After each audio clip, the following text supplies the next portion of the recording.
Hi, our today's topic is current ratio.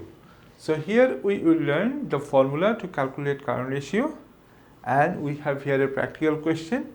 I will show you how to figure out current ratio in your exam or test. Okay, so here let us have a look at the question. Ikwa is a trader who sells household furnishings. Okay, she has provided the following information.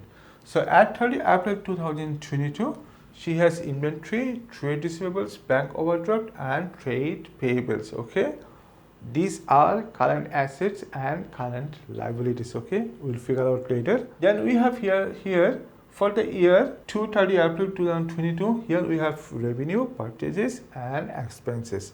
Then we have two adjustments. All sales and purchases are on credit. Then we have here inventory at 1st May 2021 was valued at $12,800. So here we have one more inventory. Okay, so here we have inventory valued at 1st May 2021. That means Ikwa started her business on 1st May 2021 and she ended at 30 April 2022. This is her accounting period. Okay, and don't forget, as it is the inventory at the beginning of the financial year, that means it is an opening inventory. So opening inventory will not be recorded here. Okay, to calculate current ratio. Okay, we have closing inventory, which is current asset. Okay, so here all informations are not relevant to calculate current ratio. So first of all, we need to know how to calculate. What is the formula to calculate current ratio? It is quite simple. So we know current ratio equal to current assets divided by current liabilities. But most important thing is you need to know what is your current asset and what is your current liability. Okay, so first of all, let us write here the formula. Current ratio equal to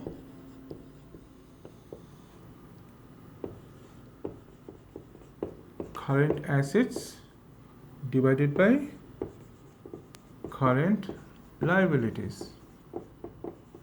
Okay, so now we have to know what is our current assets. Okay, so here we have inventory. This is our current assets. We have here trade receivable. This is also our current assets. So what else?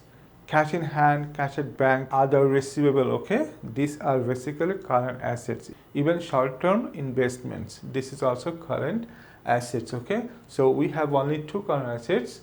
I told you it is inventory and trade receivable. Okay, so let us write here. So we got inventory plus we got trade receivables.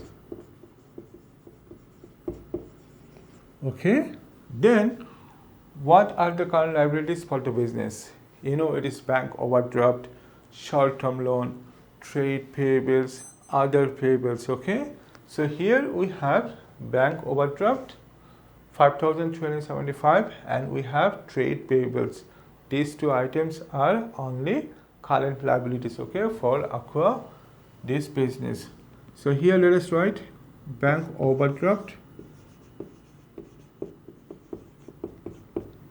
plus we have here trade payables. Okay, so now we will write the amount here. So we have inventory, it is $14,650 plus we have trade receivable, it is $12,700. Okay, now we have here bank overdraft, it is 5,375. So we will write here 5,375 plus we have here trade payables, it is 7,125. Okay, good. Now we will simplify. We will add these two amounts. These two, $14,650 plus $12,700. If we have the addition here, it is $27,350. Okay, So here 5,375 plus 7,125 equal to, it is $12,500. Okay.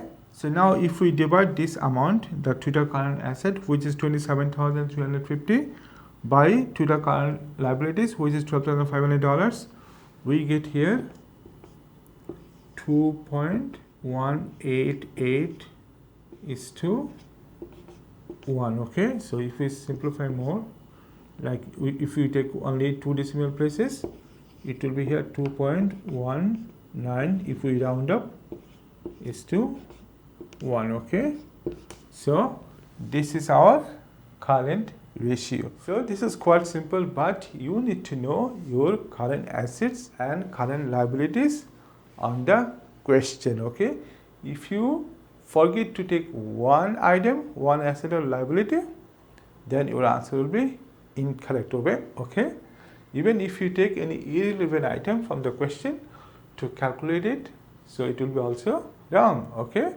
so it is very simple, but you need practice.